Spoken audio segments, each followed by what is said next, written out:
Fox News has done what you would expect it to do in the follow-up to Donald Trump's decision to assassinate Iran's top military commander.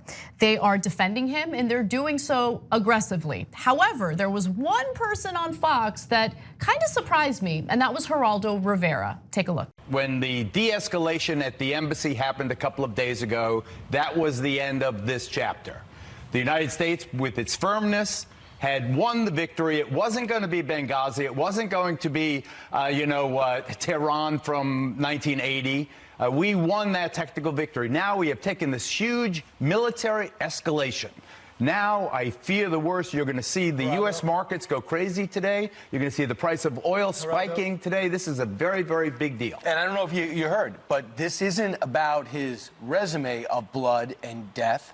It is about what was next. We stopped the next attack. It was preemptive. That's what I think you're missing. According to the Secretary of State. So we should allow the next attack? By what credible source can you predict what the next Iranian move would be? The Secretary of State and American intelligence provided that material. Yeah, they've been excellent. They've been excellent. The U.S. intelligence has been excellent since 2003 when we invaded Iraq, disrupted the entire region for no real reason. Don't for a minute start cheering this on. What you have done, what we have done, we have unleashed. I will cheer it on. We have, all right, well, you like Lindsey Graham, have never met a war you didn't like. That is not true, and don't even say that. If President Trump wanted de-escalation. We should just let him kill us for another 15 years. If President Trump wanted de-escalation and to bring our troops home. What this was a reaction to. What about the 700 Americans that are dead? Should they not be happy? You know, because of him? What about the tens of thousands of Iraqis who have died since 2003?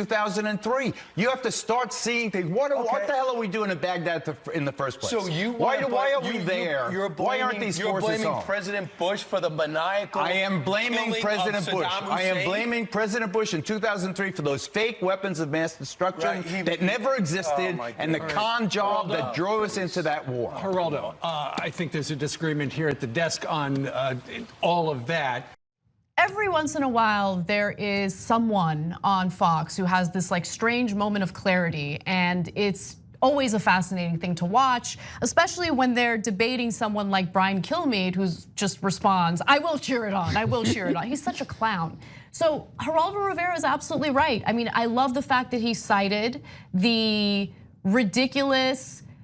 I mean, it was a lack of intelligence indicating that Saddam Hussein had weapons of mass destruction. The American people were lied to, and we engaged in a preemptive war.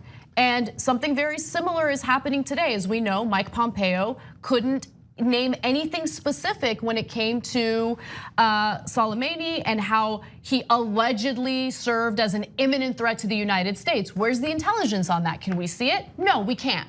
Which means that he's lying, right? So it's just a repeat of what we went through in 2003. We're still in Iraq. And I love the fact that Heraldo is calling it how he sees it, because we need that in the media, especially on a platform like Fox News.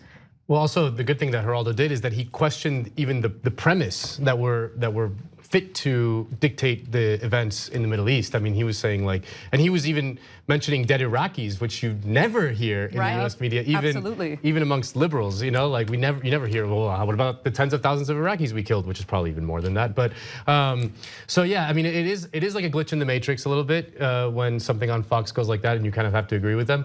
But at the same time, it made me feel a little bit heartened that this does feel like it's different from 2002, and because I remember that time really well, and it felt at the time that everyone was on board with the war. Like that everyone was cheering it on, enthusiastic. There was a vibrant anti-war movement, but outside of that sort of what at the time was a relatively fringe position, there was genuine enthusiasm to go into Iraq. I just don't see that now. I see that like even Kilmeade, who is like a brain dead automaton, can't even muster up he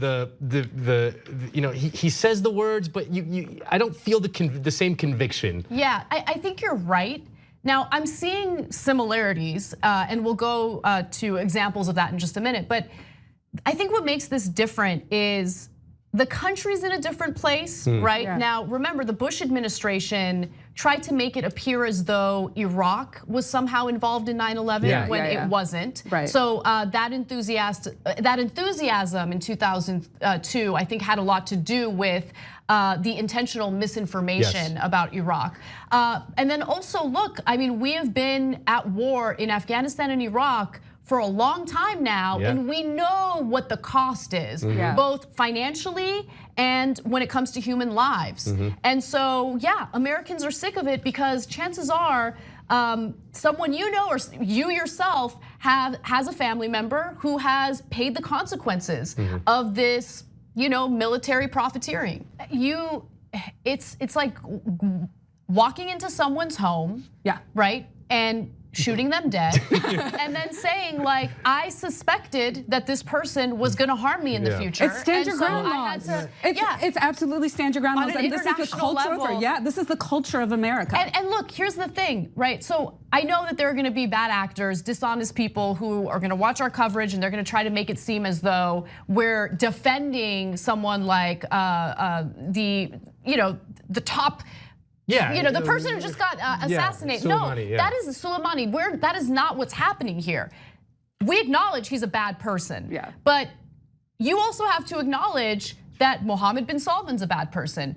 Saudi Arabia, bad actor, very much involved in 9/11. But we work with bad people all the time, right? So don't buy into this narrative about like, oh, this is about national security, this is about keeping people safe, especially when they can't provide the fabricated intelligence that they keep citing. This is the other thing that I just want to add really quickly, because this proves that the US is just aligning with its own interests, not aligning with good or bad people. But the US had listed the IRGC as a terrorist organization back in April. So you know that something was in the works. At the same time, a couple of years ago, what did they do? MEK, which is, some people would say, a guerrilla terrorist organization, they delisted them off of the terrorist list because people like Giuliani and Bolton were getting money from this group.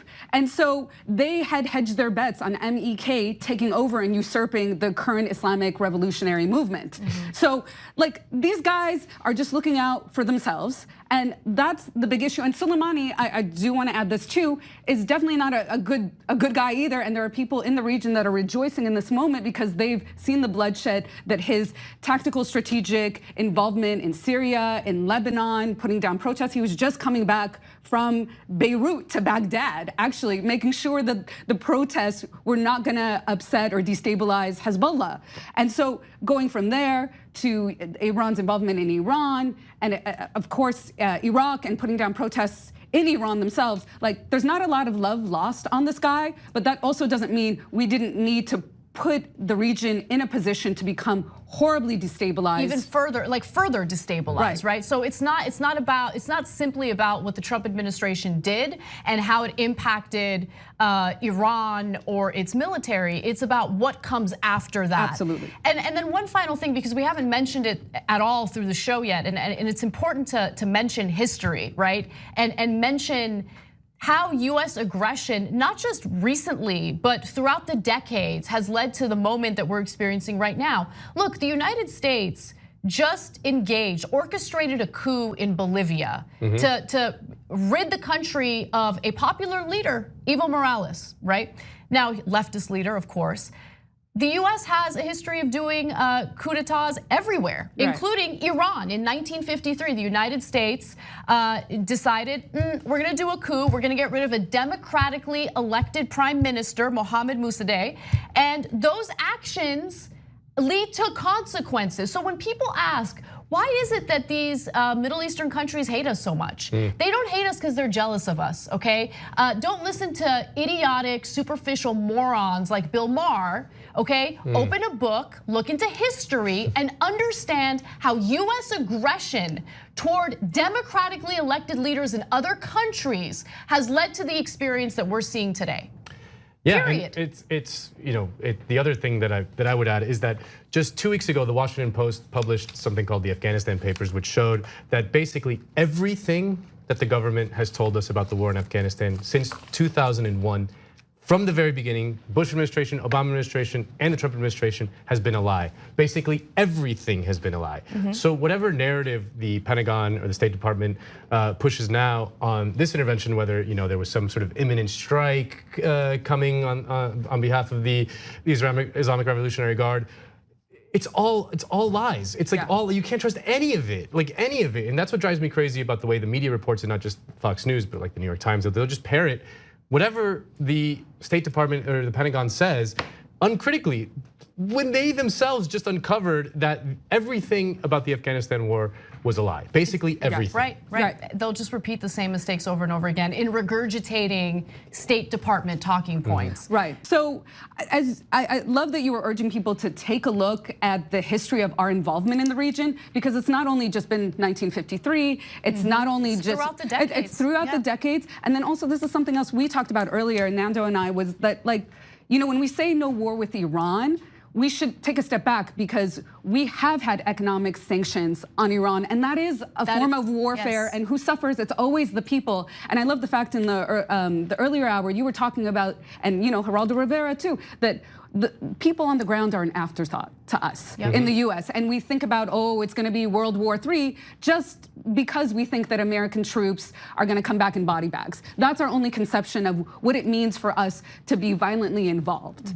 And I think we just have to not only learn about our history, but expand our understanding and our compassion for what our country has done to other people, and again, why they hate us for that. Right. Look, there's a reason why our public schools don't teach us about the US orchestrated coups abroad, right? No, It's because our government wants to keep its people stupid, so we get scared every single time they fearmonger about the boogeyman, abroad, and we, essentially allow them to carry out the type of aggression that we're seeing today. We need to be smarter than that, and we need to avoid repeating the same mistakes. And it's devastating that we keep making the same mistake over and over again.